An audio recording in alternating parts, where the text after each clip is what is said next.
Last episode, we were talking pitching mechanics with Reds pitching coach Don Gullett, and this episode, we're going to show you how to fix some of the mechanical problems we talked about.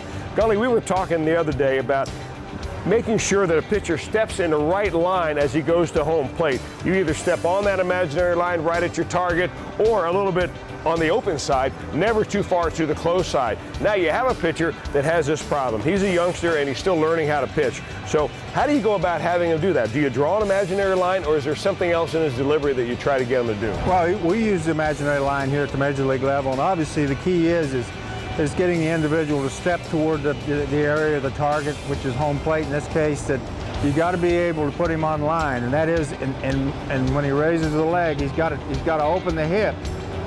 But you got to be careful of the fact that when he opens that hip, that the front side don't open, the shoulder, the top half, if you will. He's got to step, but this shoulder has to stay pointed at the plate. The hip has got to be open, but the shoulder's got to be here to where he can get through the ball.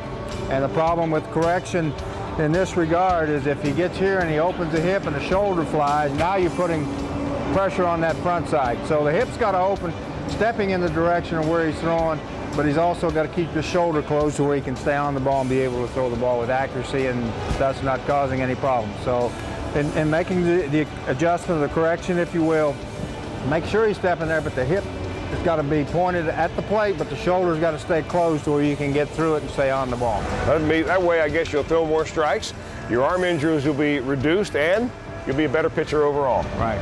That's everybody's goal. Listen to what Don Gullett says. He knows what he's talking about.